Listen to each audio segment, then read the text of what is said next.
తెలుగు రాష్ట్రాలకు ముఖ్యంగా మంచి రోజులు వచ్చాయి.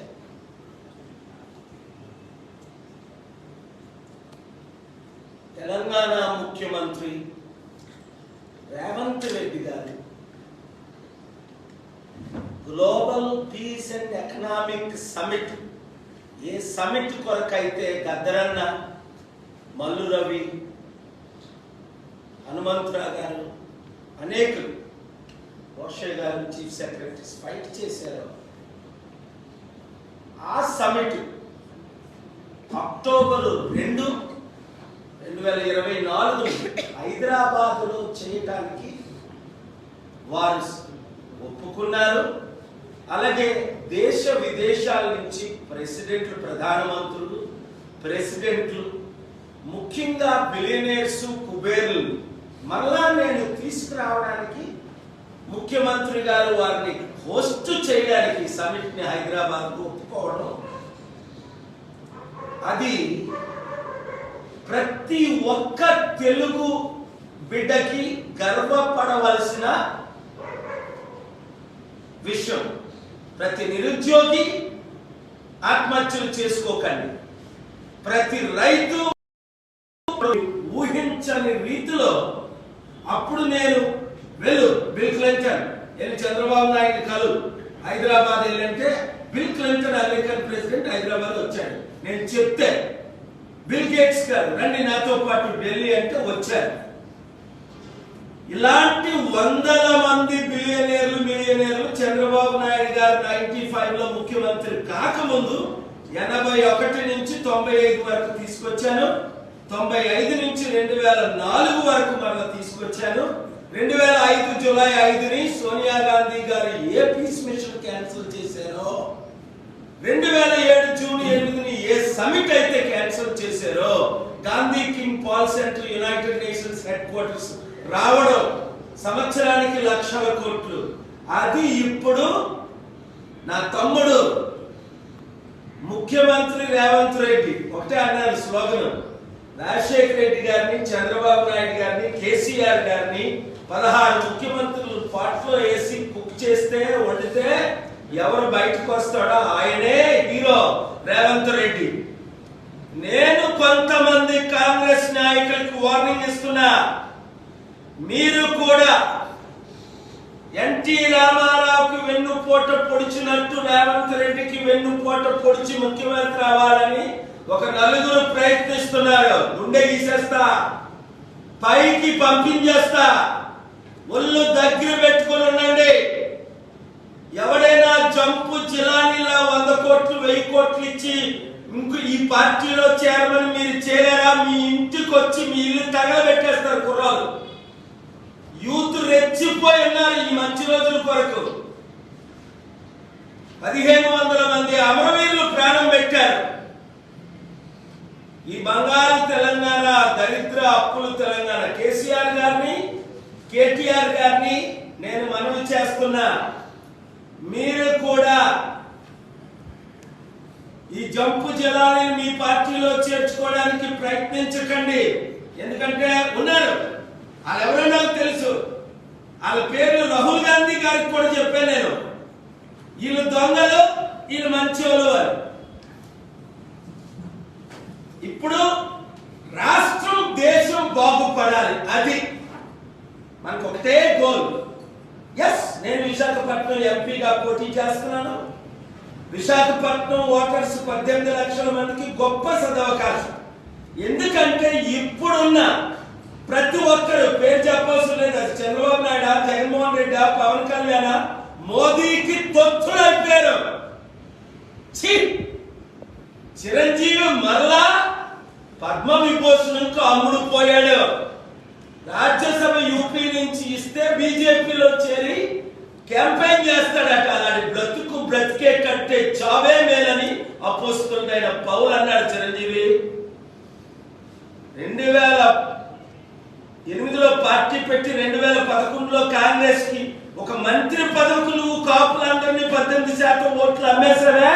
2014లో నీకు 1% కూడా ఓట్లు పడలేదే. మళ్ళా నువ్వు ఈ 70 సంవత్సరాల వయసులో పెద్ద ప్యాకేజ్ స్టార్ గా మారుతావా?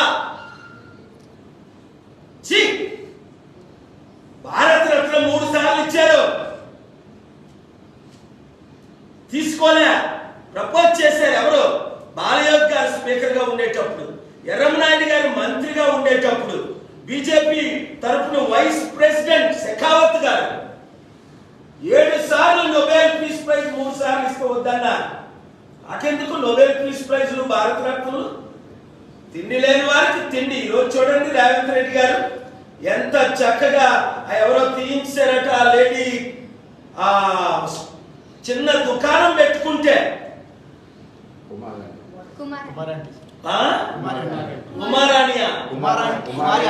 కుమారాంటీ, అరే అందరూ ఇలా కుమారాంటీకి డొనేషన్ చేయండి రా, తినండి, ఎక్కడుందో చెప్పండి, నేను కూడా వెళ్తా.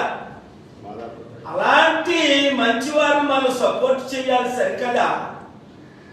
వీళ్ళ మీద దాడులు. సోనీ సూద్కి ఎందుకు ఇవ్వలేదు? ఇంత పెద్ద యాక్టర్ కరోనాలో 1000 మందికి సపోర్ట్ చేశాడు. భారత రత్నం ఇది ఏదైతే పద్మభూషణం, విభూషణం, ఏదో భూషణం, పనికి మాలిన గాడిదలందరికి ఇస్తారు. ఈ గాడిదలు RSS వాడు ఎవరికి చెప్తే వాళ్ళకే ఇస్తారు. రే తెలుగు సత్తా చూపిద్దామన్న 15 కోట్ల తెలుగు ప్రజలు రండి, మన సత్తా మోదీకి చూపిద్దాం, మన సత్తా మోదీ తొత్తులకు చూపిద్దాం. చంద్రబాబు, జగన్, పవన్ కళ్యాణ్, చిరంజీవులందరికీ తెలుగు సత్తా. NTR అనుచరులందరూ రండి. అది చంద్రబాబు గది దొంగ, వెన్నుపోటు పొడిచే గది దొంగ, చెట్టు పేరు చెప్పి కాయలు అమ్ముకుంటున్నారు వీళ్ళందరూ. అంబేద్కర్కి ఏమో 450 కోట్లు ఖర్చు పెట్టి విగ్రహం అట. రాజ్యాధికారం ఏమో వీరికి, మనకేమో విగ్రహాలు. ఎందుకు? మనం బీసీలు, దళితులం కదా. నేను బీసీ కాపుని, దళితుల అమ్మాయిని పెళ్లి చేసుకున్నాను. కులాల మతాలకు అతీతంగా ఫైట్ చేస్తున్నాను 42 సంవత్సరాలు. 200 దేశాలు మద్దతు ఇచ్చాను. ఇప్పుడు చూడండి అక్టోబర్ 2 సమిట్ ఎలాగ జరుగుతుందో చూడండి. జరగకుండా ఏ శక్తులు ఆపితే వాళ్ళ బటన్ నొక్కి పైకి పంపిస్తా. దేశంలో ఉన్న నెంబర్ 2 మంత్రి గారు నా ఫోన్లోనే రేవంత్ రెడ్డి గారితో మాట్లాడారు, కంగ్రాచులేషన్స్ చెప్పారు, వెల్కమ్ చేసి చెప్పారు, వెల్కమ్ చేశారు. అది అందరూ కలిసి పని చేయాలి. 10 సంవత్సరాల బంగారు తెలంగాణ, అప్పుల తెలంగాణ అయిపోయింది. ఇప్పుడు దాన్ని మార్చడానికి నేను కేసీఆర్ గారిని, కేటీఆర్ గారిని కూడా కలుస్తున్నాను. వారు ఆహ్వానించారు, నేను కలుస్తా. అందరం కలిసి పని చేద్దామని. ఎటువంటి రాంగ్ స్టెప్ ఏ ఒక్కరు వేసినా సహించేది లేదు. నేను రంగంలో దిగాను నా ప్రజల కొరకు, నా తెలుగు ప్రజల కొరకు. ఎందుకంటే 2005 జూలై 5లో పీస్ మిషన్ క్యాన్సిల్ అయ్యి 2007 జూన్ 8లో అప్పుడు TV9 8 గంటలు లైవ్ ఇచ్చింది. ఇంత పెద్ద సమిట్ ముఖ్యమంత్రి గారు హోస్ట్ చేస్తుంటే TV9లో 1 నిమిషం న్యూస్ లో ఇవ్వలేదట. ఇంకా ఏ ఛానల్ మన సమిట్ ప్రజల తరపున నిలబడదో వినండి నా ఫ్యాన్స్ అందరూ. కోట్ల మంది మీరు యూట్యూబ్ ద్వారా చూస్తున్నారు. ఏ ఛానల్ మనకు కవరేజ్ ఇవ్వదో ఆపేయండి. లైఫ్ లో ఆ ఛానల్ చూడకండి, అది కూడా నేను క్యాంపెయిన్ చేస్తా. మోదీకి తొత్తులైన ఛానల్ ఏవి చూడకండి. ఇంకా నేను స్టార్ట్ చేయలేదు, చేస్తాను. కోర్టులో ఫైట్ చేస్తా. ప్రేమతోనే ఫైట్ చేశాను కేసీఆర్ గారితో. ఆయన నా మీద 3 కేసులు వేశారు, నేను 3 గెలిచాను. నేను ఆయన మీద 5 కేసులు వేశాను, 5 గెలిచాను.